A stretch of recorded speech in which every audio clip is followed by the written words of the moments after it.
but, actuellement, il n'y a pas grand-chose à faire. Vu les capacités de dispersion et de reproduction de l'espèce, l'éradication est impossible, même le ralentissement de sa propagation est impossible.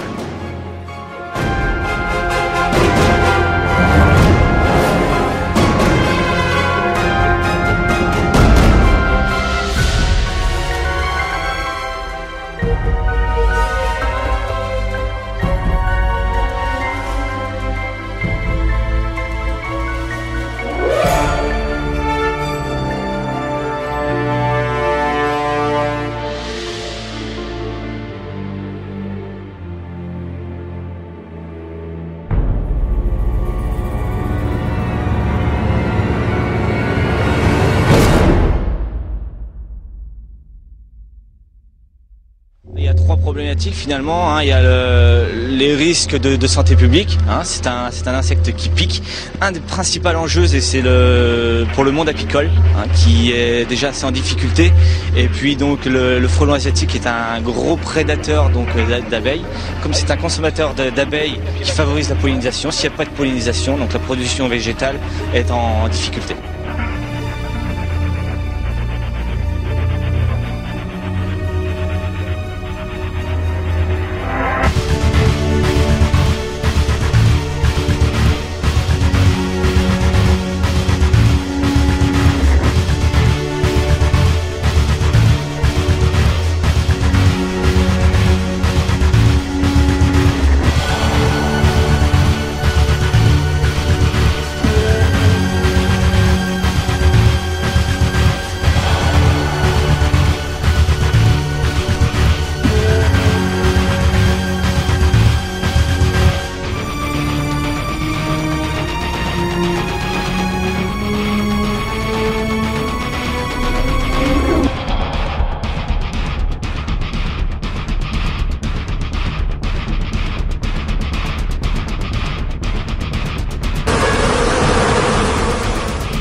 Prenez garde aux frelons asiatiques qui sont en train de se répandre dans toute la France.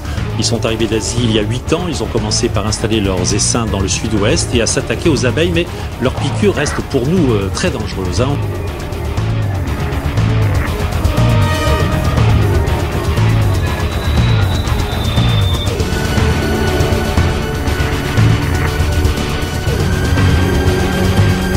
Grosse frayeur pour ce retraité qui découvre mardi dernier un nid de frelons asiatiques sous le toit de sa maison. Piqué au visage, il passe 6 heures aux urgences à l'hôpital. Aujourd'hui, à bonne distance, il assiste à la destruction du nid. À l'aide d'une perche, ce désinsectiseur injecte un produit qui paralyse les frelons. L'opération, quelques minutes seulement, est très dangereuse. Des dizaines de frelons tombent du nid.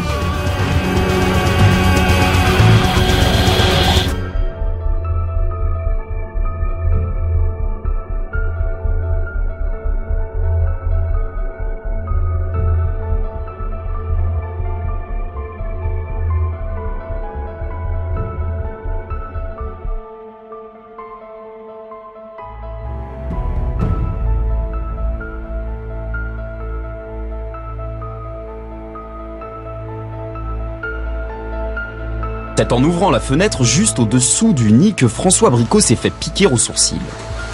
Dans les 3 minutes qui suivaient, j'avais très mal à la tête dans cette partie-là. Et après, ça s'est mis à enfler, l'œil a été complètement fermé, la paupière est tombée sur la joue et la joue a gonflé.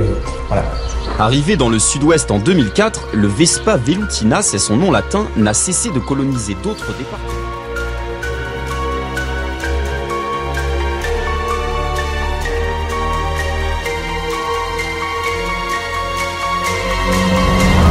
Un choc anaphylactique.